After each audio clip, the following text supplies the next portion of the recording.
আগে আয় করতে হবে, তারপর ব্যয় করতে হবে। আমরা যেহেতু মধ্যবিত্ত, আমাদের আগে আয় করে তারপর ব্যয় করতে হবে। আমরা যদি আগে ব্যয় করি তাহলে আর কখনো আয় করতে পারবো না। তো আসসালামু আলাইকুম। আমার চ্যানেলে সবাইকে জানাই স্বাগতম। শখের রান্না ইউটিউব চ্যানেল থেকে আমি হাফসা বলছি। সবাই কেমন আছেন? আশা করি সবাই ভালো এবং সুস্থ আছেন। আমি আল্লাহর অশেষ রহমতে আমার পরিবার নিয়ে বেশ ভালো আছি। কাছে দূরে, দেশ এবং দেশের বাহিরে যে যেখান থেকে বসে আজকের আমার এই ভিডিওটা দেখছেন কিংবা পরে দেখবেন, সকলকে জানাই অসংখ্য অসংখ্য ধন্যবাদ। তো আজকের ভিডিওটা আমি কিন্তু আমাদের গুড্ডুকে দিয়ে শুরু করলাম। তো এই যে গুড্ডু দেখেন কোথায় উঠে বসে আছে, ওর জন্য কিন্তু কেউ টিভিও দেখতে পাচ্ছে না। তো কি করে, ও যেখানেই থাকবে না কেন, ওর জায়গার আশেপাশে কেউ ঘেঁষতে পারবে না। মানে কি, যদি কেউ হাত দেয় বা বসে, ও কী করবে, হয় খামচি দিবে, না হলে কামড়া দিবে, না হলে মাথা দিয়ে ধাক্কা দিয়ে উঠিয়ে দিবে। ও এরকম একটা করে। দেখেন রাদিফের সাথে কিভাবে কি করতেছে। ওই যে ও যদি হাত দেয় ওকে খামচি দেওয়ার চেষ্টা করতেছে। তো জানি না কার কার বাড়িতে এরকম বিড়াল আছে আর এরকম বিড়ালের জ্বালাতন সহ্য করতে হয়। তো যাই হোক, আমাদের ঘরে কিন্তু বিড়াল সবাই পছন্দ করে। তো চলে আসলাম, আগে কিভাবে আয় করব তারপরে ব্যয় করব। তা আমরা যেহেতু মধ্যবিত্ত, আমাদের কিন্তু একটু হিসাব করেই চলতে হয়, যাতে বিপদে সময়তে কাজে লাগে। তো আমাদের যেহেতু মাসের খরচটা রাদিফের বাবা আমার হাতে তুলে দেয়, তো ওখান থেকে আমি কি করি, প্রতিদিন 100 টাকা করে ব্যাংকে জমা রাখি। দেখেন 100 টাকা করে হলে কিন্তু মাসে 3,000 এবং বছরে 36,000 টাকা হয়ে যায়।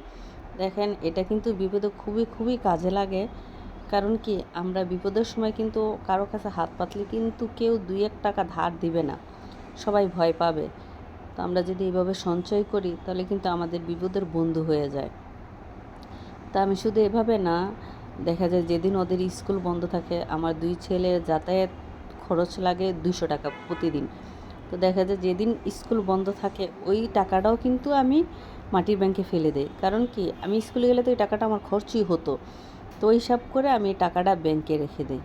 তা আমি কিন্তু এভাবেই সঞ্চয় করি। কে কীভাবে সঞ্চয় করেন অবশ্যই আমাকে কমেন্ট করে জানাতে পারেন। তো যাই হোক, আমাদের বিপদে কিন্তু এই সঞ্চয় টাকাই কিন্তু কাজে লাগবে।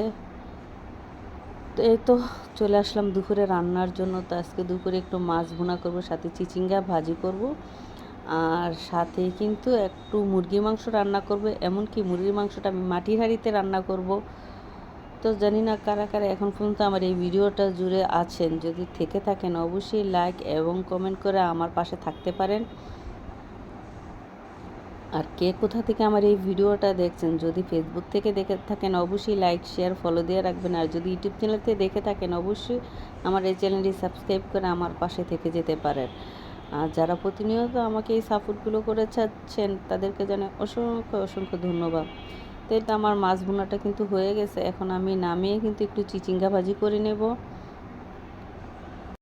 তো যারা যারা আমার বন্ধু হতে চাও প্লিজ সবাই পোস্ট কমিউনিটিতে একটা এসে লেটার রেখে যাবে। আর ভিডিওর নিচে কেউ কমেন্ট করবে না, এতে কিন্তু পেজের জন্য খুবই খুবই ক্ষতি হয়।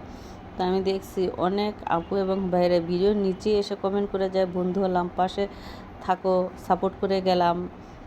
আসলে কিন্তু এটা কিন্তু ভিডিওর জন্য অনেকটাই ক্ষতি। তারপরে এই কাজগুলো সবাই করে, আমি প্রত্যেকটা ভিডিওতে বলি কিন্তু কেউ বুঝে না। মানে কেউ ভিডিওটা না দেখেই কমেন্ট করে যায়, বন্ধু হলাম, সাপোর্ট করো, পাশে থেকো। কিন্তু ভিডিওর কিন্তু কেউ দেখে না, দেখলে হয়তো এই কাজটা কেউ করতো না। তো যাই হোক, আমার চিচিঙ্গা ভাজিটা কিন্তু হয়ে গেছে। এখন আমি একটু মাটির হাঁড়িতে মুরগির মাংস রান্না করব। তো কে কে এভাবে মাটির হাঁড়িতে মুরগির মাংস রান্না করে খাও? এইভাবে রান্না করলে কিন্তু বেশ মজা লাগে খেতে। আর যদি গরুর মাংস হয় তাহলে আরও বেশি মজা লাগে। আমি যেহেতু ঘরে গরু মাংস ছিল না আমার, তাই আমি মুরগির মাংসটাই মাটির হাঁড়িতে রান্না করতেছি। তো এখানে কিন্তু আমি মশলা দিয়ে মশলাটা কষিয়ে নেব। এটা কিন্তু হাতে মেখেও রান্না করা যায়। তো আমি আজকে আর হাতে মেখে রান্না করব না, আমি মশলাটা কষিয়ে দেবো, যেহেতু ব্রয়লার মুরগি। তো একটু মশলাটা কষালে দেখা যায় কাঁচা একটা গন্ধ থাকবে না। ব্রয়লার মুরগি যেহেতু সিদ্ধ হয় খুব তাড়াতাড়ি, এখানে কিন্তু আমি গোটা কয়েকটা টমেটো দিয়ে দেবো এবং রসুন দিয়ে দেবো। তো এই রসুন আর টমেটো দিয়ে কিন্তু মুরগির মাংসটা রান্না করলে বেশ মজা লাগে খেতে।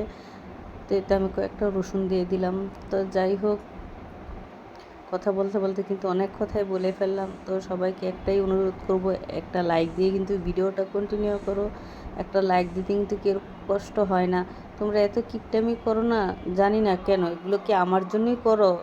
কেউ লাইক দিতে চাও না। তো যাই হোক, সবাই ভালো থাকবে, সুস্থ থাকবে এবং পরবর্তী ভিডিও দেখার আমন্ত্রণ জানিয়ে আজকের আমি বিদায় নেব। সবার সুস্থতা কামনা করছি। আল্লাহ হাফেজ।